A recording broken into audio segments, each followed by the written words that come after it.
Yes, myself doctor Prashant Kumar Mishra. आज मैं आपको DLED 4th सेम की हिंदी के पार्ट नंबर 19 का आज मैं आपको बताऊंगा कि मैं आपको बता रहा था कल कि कैसे कैसे हमारा जो साउंड होता है, जो हमारी ध्वनि होती है, हम उसमें कैसे बात करते हैं, कैसे कैसे कौन सा स्वर, कौन सा वर्ड हमारे, कौन सी ध्वनि जो है वो कहाँ कहाँ से बाहर आती है, कैसे कैसे हमारी देह से निकलती है। तो आज हम उनकी साउंड का वर्गीकरण करेंगे कि मानव के उच्चारण जो होते हैं, अवयव जो होते हैं, उच्चारण अवयव से बहुत सारी ध्वनियाँ बाहर आती हैं और भाषा विज्ञान में इनका हम वर्गीकरण करके विस्तार से अध्ययन करते हैं। पाणिनि जो आपका ज्ञान है 9-10 ध्वनियों के वर्गीकरण के 5 आधार पाणिनि ने माने हैं, जैसे है स्वर, कान, स्थान, प्रयत्न और अनुप्रदान। ये 5 स्थान माने गए। जैसे तेषां विभागः पंचतः स्मतः स्वरतः कालतः स्थानात् प्रत्यानुप्रदानतः। मतलब मुख्य रूप से ध्वनियों के वर्गीकरण के 3 विभाग हैं: स्थान, इंद्रियां और आपका प्रयत्न। सबसे पहले स्थान की बात करते हैं। तो स्थान ध्वनि उच्चारण में श्वास वायु के मुख जिस भाग से विरुद्ध होती है, मतलब बाधा होती है, उसको स्थान कहते हैं। और होठों से लेकर कंठ तक मुख में बोलने के भी कई स्थान होते हैं और ये 7 स्थान मुख्य होते हैं: आकल, कंठ, तालु, मूर्धा, वर्ष, दंत अथा ओष्ठाब्ज। प्रयुक्त 7 स्थानों से होने वाली जितनी भी ध्वनियाँ हैं वो इस प्रकार हैं: आकल्य, कंठय, तालव्य, मूर्धन्य, वर्चस्य, दंत्य अतः आपकी उष्ठ है। तो सबसे पहले आती है आकल ध्वनि। आकल से जो ध्वनि निकलती है हम उसको आकल ध्वनि कहते हैं। और ये क्या है कि जो मुख का जो हमारा जो भाग है, यहाँ से निश्वास के बाहर निकलने के कारण यह खुल जाता है। ह अथा विसर्ग ध्वनियाँ यही वाली कोटि में आती है। सबसे पहली और दूसरे नंबर पर आती है कंठ ध्वनि। कंठ से जो भी ध्वनियाँ बाहर आती हैं वो जिन ध्वनियों के बाहर आने में कंठ का सहयोग होता है वह ध्वनियाँ कंठ ध्वनि कहलाती हैं। ऐसी स्थिति में जीभ का जो पिछला भाग कोमल तालु को स्पर्श करता है, मतलब जीभ का जो पिछला भाग है वो आपके तालु को स्पर्श करता है। तीसरी आपकी है तालव्य ध्वनि। कठोर तालु से पिछले भाग के स्पर्श से उत्पन्न होने वाली ध्वनि को तालव्य कहते हैं। जैसे च, छ, ज, झ, य, च, छ, ज, झ, थ और श, है ना। फिर आपकी आती है मूर्धन्य ध्वनि। जिह्वा की नोक के मूर्धा से स्पर्श करने से जो ध्वनि पैदा होती है हम उसको मूर्धन्य ध्वनि कहते हैं। जैसे ट, ठ, ड, ढ। यही वाली ध्वनियों में इनको मानते हैं। फिर आपकी है वर्चस्व ध्वनि। तालु के अंतिम भाग तथा ऊपरी मसूड़ों के स्पर्श से उच्चारित होने वाली ध्वनियाँ यही कोटि की होती हैं, जैसे ल और आपका स। फिर आपकी है दंत ध्वनि। जीभ की नोक से ऊपर की दंत पंक्ति के स्पर्श से उत्पन्न होने वाली ध्वनि को दंत ध्वनि कहते हैं। जैसे त, थ, द, ध आदि, मतलब जो ध्वनियाँ दांतों के स्पर्श से बाहर निकलती हैं हम उनको दंत ध्वनि कहते हैं। फिर आपकी आती है ओष्ठ ध्वनि। जिन ध्वनियों के उच्चारण में भाई आपके होठों का बहुत ज़्यादा वो करते हैं प्रयोग, वो आपकी ओष्ठ ध्वनि होती है। और ये भी 2 प्रकार की होती है, दंतोष्ठ है और द्वयोष्ठ है। जिन ध्वनियों के उच्चारण में ऊपर के नाक तथा नीचे के होठ का प्रयोग होता है उनको दंतोष्ठ ध्वनि कहते हैं। और इसके विपरीत जिनके उच्चारण में दोनों होठों का प्रयोग होता है उनको द्वयोष्ठम ध्वनि कहते हैं, जैसे प फ ब भ म। फिर आपका सेकंड पे आता है प्रयत्न।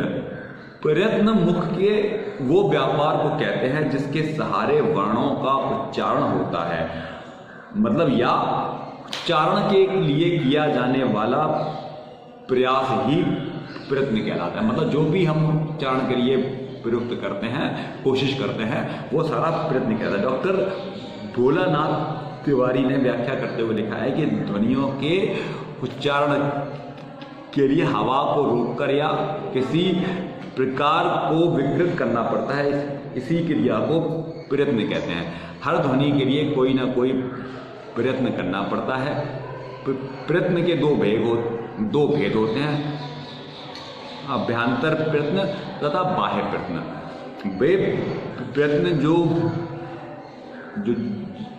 जो हमारा मुख है उसके भीतरी भाग में किए जाते हैं, वो आभ्यंतर प्रयत्न कहलाते हैं। ये 4 प्रकार के होते हैं, स्पष्ट, विवृत तथा संवृत, है ना।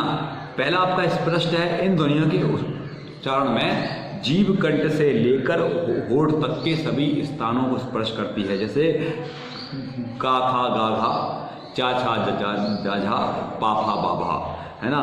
फिर आपका है फिर आपका जो सेकंड है वह आपका स्पष्ट। जिन ध्वनियों के उच्चारण में स्थान और रण का हल्का सा स्पष्ट होता है उनको स्पष्ट ध्वनि कहते हैं। इनको हाफ स्वर यानी कि अंतः स्वर भी कहते हैं, जैसे य और व। विवृत का मतलब होता है किसी चीज का ओपन होना। जिन ध्वनियों के उच्चारण में हमारा जो मुख है वह पूरे प्रकार से होता है, हम उनको विवृत ध्वनियां कहते हैं। चौथा आपका संवृत है। संवृत का मतलब होता है बंद होना। यह विवृत के विपरीत होता है। मतलब विवृत का मतलब ओपन होना और संवृत का मतलब है बंद होना, ठीक है। बाह्य प्रयत्न, मुख के बाहर जो प्रयत्न होते हैं उनको बाह्य प्रयत्न कहते हैं। जैसे बाह्य प्रयत्न 11 प्रकार के होते हैं। 11 प्रकार में पहला है विवार, संवार, श्वास, नाद, घोष, प्राण, महाप्राण, गात, नुदान तथा स्वरित। अब आपका है तीसरा रण, आपका मुख विवर में स्थित उन इंद्रियों को रण कहते हैं जो बराबर गतिशील बने रहें और जो ध्वनियों के उच्चारण में सहायता भी प्रदान करें। स्थान और रण में मुख्य अंतर जो होता है वो उसकी स्पीड का होता है। स्थान स्थिर होता है किंतु रण आपका अस्थिर और गतिशील होता है, जिनमें ओष्ठ, जीभ, कोमल तालु तथा आपके स्वर जो होते हैं यंत्र वो सभी काम करते हैं। फिर आपका आता है ध्वनि का गुण। ध्वनि भाषा का मूलाधार है, मतलब मूल आधार है। सामान्यतः ध्वनि का मतलब स्वर और व्यंजन मात्र से होता है, किंतु इन दोनों के अतिरिक्त भाषा में ध्वनि की मात्रा, आघात तथा सुर का भी महत्वपूर्ण होता है। मतलब भाषा के में हम ध्वनि की मात्रा को और उसमें बलाघात और सुरों का भी हम उसमें संगम या योग देखते हैं। और हम जिस ध्वनि को बोलते हैं, उच्चारण करते हैं, वो भी कुछ विशेषताएं लिए होती हैं। जैसे किसी ध्वनि का उच्चारण बलपूर्वक किया जाता है तो कुछ को जोर से और कुछ को धीरे बोला जाता है। यही प्रकार किसी ध्वनि का उच्चारण यदि हम शीघ्र गति से, किसी का मध्यम तथा विलंबित गति से किया जाता है, ध्वनि की इन्हीं विशेषताओं को ध्वनि गुण कहते हैं। मतलब जब हम किसी वर्ड को, अपने शब्द को जोर से या धीमे से बोलते हैं तो इनको हम ध्वनि का गुण कहते हैं या इनकी विशेषता कहते हैं। ध्वनि के 4 गुण माने जाते हैं। सबसे पहला है मात्रा, दूसरा है स्वर, तीसरा है आघात और चौथा है वृत्ति। अब हम पढ़ते हैं मात्रा। मात्रा किसी ध्वनि के उच्चारण में जितना समय लगता है उसको मात्रा कहते हैं। भारतीय व्याकरणों में मात्रा के 3 भेद बताए हैं, हर्ष, दीर्घ और प्लुत। कुछ भाषाविद मात्रा के 5 भेद करते हैं, ह्रस्वार्ध, हर्ष, दीर्घ, से दीर्घ और प्लुत। एक मात्रा को हर्ष, दो मात्रा को दीर्घ तथा तीन मात्राओं को प्लुत कहा जाता है। नंबर 2 पे आपका आता है स्वर। विभिन्न भाषाओं में ध्वनि का उच्चारण स्वर के आधार पर किया जाता है। स्वर स्वर तंत्री से उत्पन्न उस स्वर या ध्वनि को कहते हैं जो कभी ऊंची, कभी समान तो कभी नीची हमको दिखाई पड़ती है। ये जो उतार चढ़ाव की दृष्टि से स्वर के 3 भेद होते हैं, उदात्त, अनुदात्त और तीसरा आपका स्वर है। वैदिक मान्यताओं में भाई आपके स्वर को बहुत महत्व दिया गया है। संगीत तथा शायरी और साहित्य में भी स्वर की बहुत ही बड़ी महत्वपूर्ण मान्यता है। नंबर 3 पे आता है आघात। जब किसी ध्वनि को बल या जोर देकर हम उसका बोलते हैं तो हम उसे आघात कहते हैं। वस्तुतः यह अंग्रेजी शब्द आपका एसेट से बनका एक अनुवाद है। कुछ भाषा विज्ञानी ये व्यापक मतलब में भी इसका प्रयोग करते हैं। पामर आदि विद्वान मात्रा, सुर, लहर, बलाघाती ध्वनि प्रक्रिया, ध्वनि प्रकृति आदि में कोई अंतर नहीं मानते हैं। पेंटर, गेई, गैनर आदि ने आघात का जो मतलब है वह बलाघात बताया है और कुछ लोगों के अनुसार आघात के भी बलाघात तथा स्वराघात दोनों का ही समावेश हो जाता है। यहाँ भी इसके भी 3 भेद बताए हैं, संगीतात्मक स्वराघात, नंबर 2 पर बलात्मक स्वराघात और नंबर 3 पे आपका रूपात्मक स्वराघात। नंबर ए पे आता है आपका संगीतात्मक स्वराघात। तो संगीतात्मक में आपके आरोह अवरोह की भांति भाषागत ध्वनियों का भी उतार चढ़ाव होता है और यही को संगीतात्मक स्वराघात कहते हैं। यह केवल घोष ध्वनियों में ही होता है। वैदिक मान्यताओं में भी इसके बहुत सारे उदाहरण प्रस्तुत हैं। हिंदी में संगीतात्मक स्वराघात के 100 उदाहरण बहुत ही हमें थोड़ी मात्रा में देखने को मिलते हैं। नंबर 2 पर आपका आता है बलात्मक स्वराघात। किसी ध्वनि को जब हम बल देकर बोलते हैं तो वहीं पर बलाघात स्वराघात होता है। संस्कृत, ग्रीक तथा हिंदी भाषाओं में यहाँ पर इसके बहुत सारे उदाहरण दिए गए हैं। नंबर सी पे आता है रूपात्मक स्वराघात। जिस प्रकार 2 व्यक्तियों की आकृति यारिक जैसी नहीं होती, वैसे ही व्यक्तियों के जो स्वर होते हैं वह भी भिन्न भिन्न होते हैं और इसका मुख्य कारण यह है कि विभिन्न व्यक्तियों की स्वर तंत्रियाँ विभिन्न प्रकार की होती हैं और इसके लिए उनकी स्वर तंत्रियों से उत्पन्न ध्वनियों में भी अंतर होता है। प्रायः यह देखने में आता है कि प्रत्येक व्यक्ति का कंठ दूसरे व्यक्ति के कंठ से भिन्न होता है और इसलिए जब हम स्वर को सुनते हैं तो व्यक्ति को पहचान लेते हैं। प्रत्येक मनुष्य बोलने में एक विशेष प्रकार के स्वराघात का प्रयोग करता है। एक ही परिवार को अगर हम देखें तो वहाँ भी भिन्न भिन्न जो प्राणियों के भिन्न भिन्न स्टाइल होते हैं बोलने के, इसलिए एक ही परिवार के विभिन्न व्यक्तियों की बोली से उनके ही कुटुंब के मेंबर होने का पता लग जाता है। स्वराघात के प्रयुक्त 3 भेदों में बलात्मक स्वराघात ही बहुत महत्वपूर्ण माना जाता है। भाषा विज्ञान की दृष्टि से यही बहुत ही ज़्यादा महत्वपूर्ण है। चौथे पे आपका आता है वृत्ति। ध्वनि उच्चारण में मात्रा, स्वर और आधार की भांति वृत्ति का भी विशेष महत्व है। ध्वनि उच्चारण की गति को वृत्ति कहते हैं। जैसे हम ध्वनि को बोलते हैं तो उसकी जो गति है वह ही वृत्ति कहलाती है। इसके भी 3 भेद होते हैं, द्रुत, मध्यम तथा विलंबित। द्रुत गति कहते हैं ध्वनि उच्चारण को जब हम तीव्र गति से पढ़ते हैं तो क्योंकि कभी कभी कोई व्यक्ति इतनी जल्दी बोलते हैं कि दूसरे समझ नहीं पाते वह क्या कह रहे हैं, तो सामान्यतः द्रुत गति को भाषा में बढ़िया नहीं माना जाता। उदाहरण के लिए द्रुत गति से भाषण देने वाले या व्याख्यान देने वाले प्राध्यापक जो भी उनको सुनने वाले होते हैं उनके लिए बहुत ही दुखदायक बन जाते हैं। किसी चीज़ को बोलने या उसको याद करने का अभ्यास करने के लिए यह बहुत ही महत्वपूर्ण मानी जाती है, वरना इसका कोई महत्व नहीं है। नंबर 2 पर आती है मध्यम गति में है ध्वनि उच्चारण की एक समान गति को मध्यम गति कहते हैं। यह ना बहुत ज़्यादा तीव्र होती है और ना बहुत ज़्यादा धीमी होती है। यह वार्तालाप परस्पर विचार विनिमय के लिए सबसे सहज और सुबोध वृत्ति होती है, मतलब ये सबसे बढ़िया समझी जाती है। विलंबित ध्वनि उच्चारण की मंद गति को विलंबित वृत्ति कहते हैं। यहाँ पर वक्ता एक एक शब्द को सोच समझकर धीरे धीरे बोलता है और यह वृत्ति सुनने वाले और वक्ता दोनों के लिए बहुत ही उपयोगी होती है। कठिन गंभीर विषयों के प्रतिपादन के लिए यह सबसे महत्वपूर्ण है और विशेष रूप से अध्यापकों तथा उपदेशकों के लिए यहाँ पर इससे बढ़िया कोई भी वृत्ति नहीं हो सकती है। तो जो कहने का जो तात्पर्य है,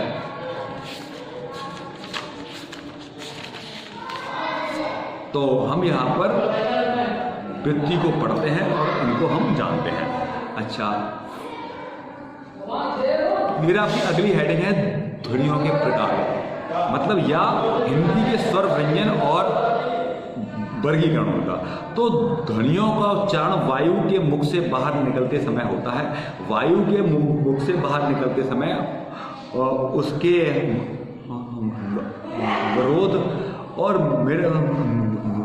विरोध के आधार पर हिंदी में मुख्यतः दो प्रकार की ध्वनियाँ हैं, स्वर तथा व्यंजन।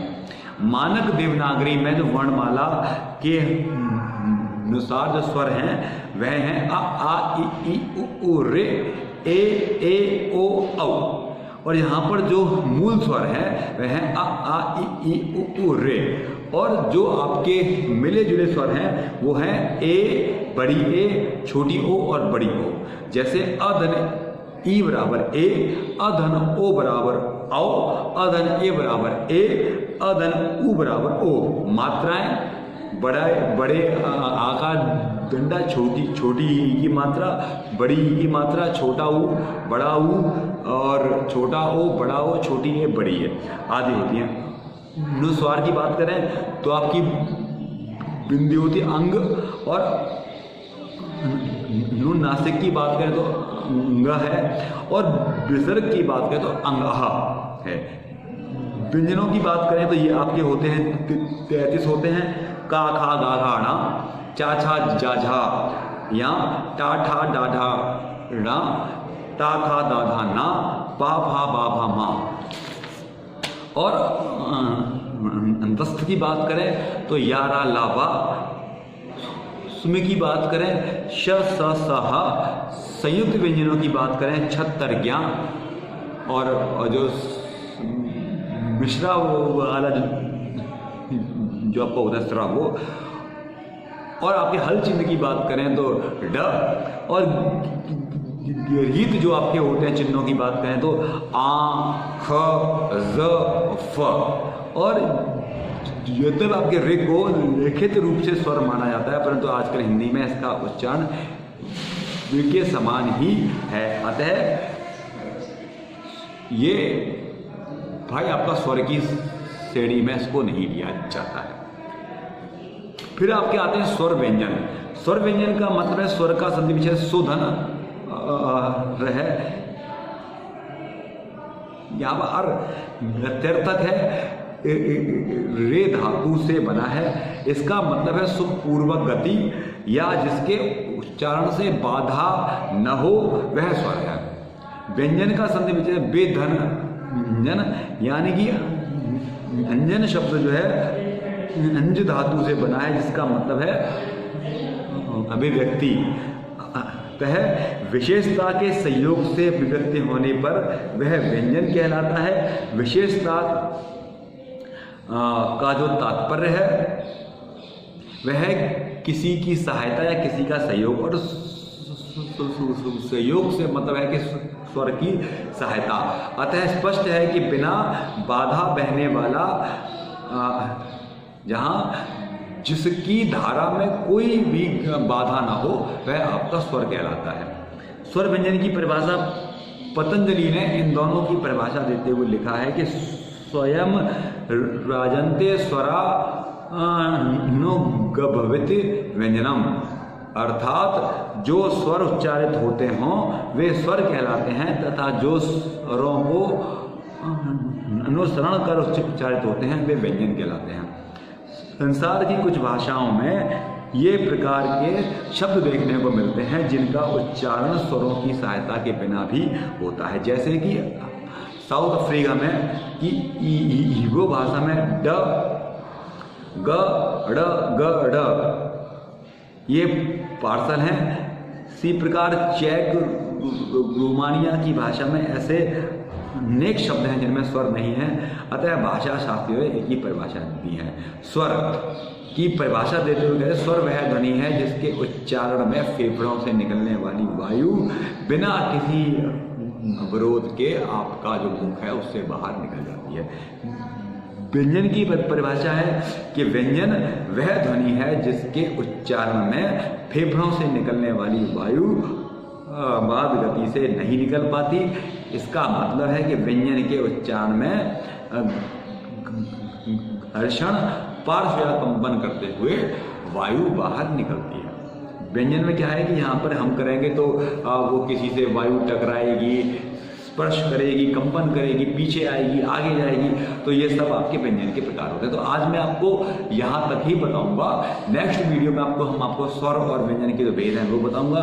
स्वर व्यंजन का जो वर्गीकरण का जो आधार है वह आपका बताऊंगा, और ऐसे ही धीरे धीरे करके आपका पाठ नंबर जो है 19 आपका मैं खत्म कर दूंगा। तो आज आप लोग यहाँ तक ही पढ़ें, यहीं तक इसको देखें और समझें और अपनी परीक्षाओं की तैयारियों को करते रहें। बहुत बहुत आभार आपका। मैं Prashant Mishra DLED 4th same के बच्चों से आज विदा लेता हूँ।